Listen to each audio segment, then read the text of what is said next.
respected scientists and officers from ISRO, VSSC and participants from industries and academia, friends, ladies and gentlemen, I am Rajaraman welcoming you all from L&T Valves Limited for this conference PLMSS 2021. I thank VSSC for collaborating with L&T Valves on this project hot shutoff valve for hypersonic wind tunnel. L&T Valves in its public private collaboration, the experience goes 3 decades with national agencies like Department of Atomic Energy, Nuclear Power Corporation, Bhabha Atomic Research Center, ATVP and DMDE. L&T Valves is part of the large engineering conglomerate Larsen and Toubro, is always looking for such opportunities to partner with public sector enterprises. In this initiative, L&T Valves has achieved many milestones and accolades. L&T Valves has become true partner to nation's defense and aerospace program. The award was given by the former director of ISRO. The Department of Scientific and Industrial Research also recognized L&T Valves' contribution to research and development. L&T Valves is the first company in the private sector of India to secure the green channel status awarded by Directorate General of Quality Assurance. Today, we are very happy to be here and honored to present our paper on hot shutoff valve for hypersonic wind tunnel. I have with me my authors Mr. K. S. Patil, who has 4 decades of experience in design and development, and also another author Mr. Surya Narayanan, who has 17 years of experience in design and development. We will be sharing the glimpses of this project. My senior colleague Mr. Patil will take you through the background, challenges we faced and how we have overcome and made this project a successful one. Thank you Mr. Rajaraman for the fine introduction. Hearty greetings to all the distinguished members here. My name is K. S. Patil. I will be presenting briefly on the design, development and validation of the critical hot shutoff valves for hypersonic wind tunnel project. These valves were developed in collaboration with VSSC for their project at Trivandrum. Now, it dates back to 2002 when this requirement was given to us. We had a look at the specifications. Of course, there were many valves required for the hypersonic wind tunnel. We found most of them could be given by us from a range which we already had by some modifications, but there are 2 main categories of valves which are very critical, and you are having a look at the specifications. These 2 main categories are, one is hot shutoff valve 6 and 3 in one bracket, hot shutoff valve 4 in another bracket. Now, talking about the specification of the requirement, if you see for HSV in short for hot shutoff valve, HSV 6 and 3 has a temperature requirement of 927 degrees centigrade and a pressure of 110 bar. On the other hand, if you see HSV 4, the temperature goes up to 1277 degrees centigrade and 110 bar. Along with these requirements of pressure and temperature is the requirement of fast acting of these valves. It is mentioned there to say the 0.2 seconds is the time within which it has to open for a part of the stroke of the valve. The complete stroke of the valve has to be done in less than 3 seconds. So, these are the critical aspects of these valves, and these are the main challenges. On studying this, I will give you some perspective in terms of the range we already have, so that you can compare with these. Of course, we make high temperature valves which can cater to this temperature. They are basically refractory lined valves with the water cooling system, and these are called as these valves are basically meant for furnace valves. So, the temperature requirement is met.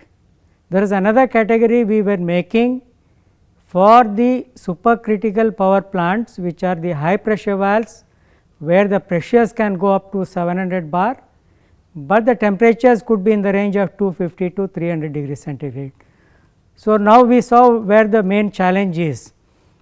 The present requirement is for high pressure and high temperature. We already had in our range a high pressure valve.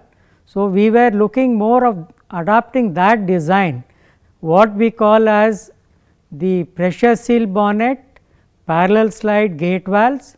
So, when we looked at that and then said we can modify this design, when you look at the slides, one of them is a standard parallel slide design with springs used in it, and what we said is the requirement of achieving this temperature was basically in a couple of things, in the sense one was a water cooling requirement, second was using bellows, the third was the appropriate materials to cater to the temperature that is seen even after the water cooling. So, with this we conceptualized a design with our adopting the design of the pressure seal bonnet valves, and this was proposed to VSSC. In principle it was accepted. Of course, that is the point where the main interesting and challenging thing started, because having done the concept, it was to prove that this design can be frozen. So, this had to be taken through several iterations of analysis, the CFT, the FE, and also the conjugate analysis to establish that this concept will work. So, that is how we were able to decide for the first category, that is up to 927. It was still not able to cater to the 1277 degree centigrade.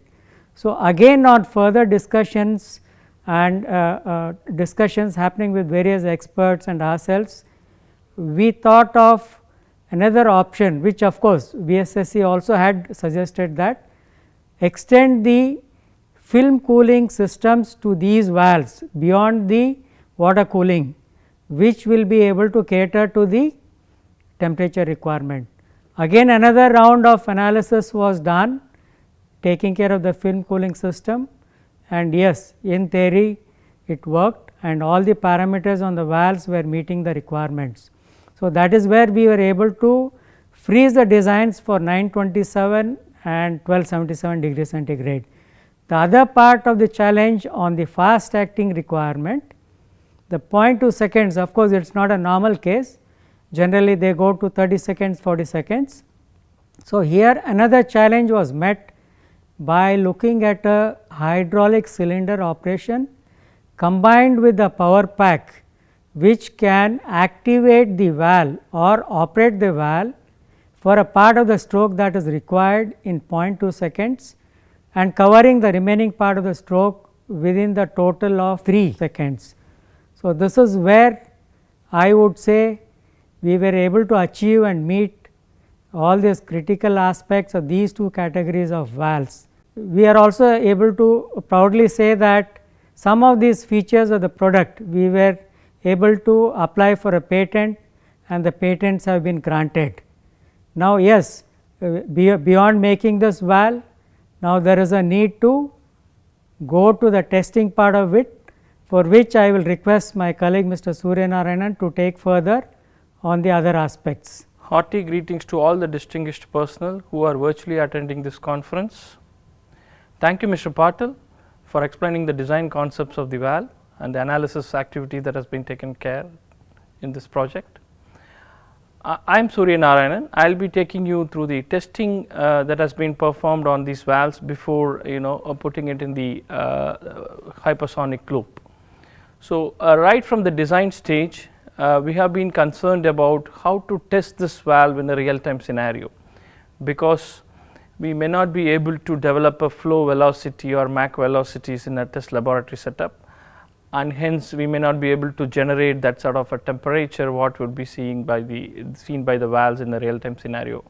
However, we have had wide experience in testing valves at high pressures and high temperatures in a static environment, So, based on our past experience, we have gone up to the pressures of 700 bar, and for supercritical plants we have gone up to 600 degrees Celsius.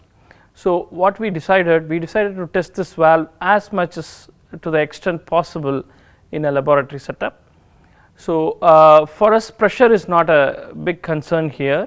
We have a design pressure of 130 bar that can be simulated in our laboratory, and as far as the temperature is concerned, for the given pressure and a steady state temperature, in reality this 1977 degrees Celsius and 1277 degrees Celsius, what Mr. Patil has mentioned, it will be occurring for a small span of time, but in a laboratory setup we may have to develop a steady state temperature, and that is what is practically feasible.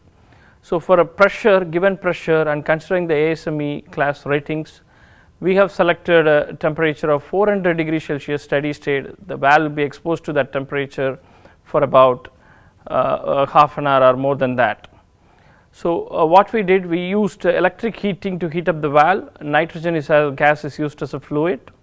So, we filled the valve with the nitrogen gas, closed to the valve, developed the temperature, developed the pressure across the valve, across the disc. One side it will be 130 bar pressure, the other side it will be ambient pressure. So, the differential pressure will be acting on the gate. So, we developed this temperature setup, and then with the help of hydraulic cylinder we have to operate this valve. Before subjecting the hydraulic cylinder to this test, the hydraulic cylinder along with the power pack has been tested independently for its operation, leak tightness of its various valves, and quick opening phenomena. So, once that is successfully completed, it has been put in the high temperature loop.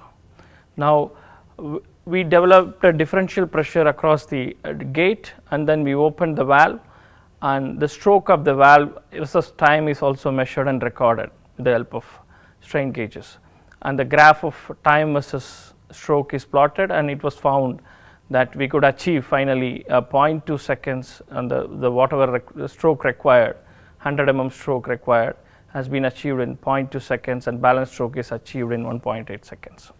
So, this gave us confidence that the valve is performing as intended or as expected.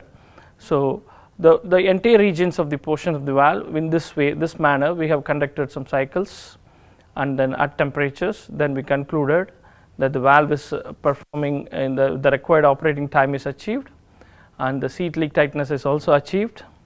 So, it will in reality, if you put in the loop, it gave us confidence that it will perform the function what it is intended for.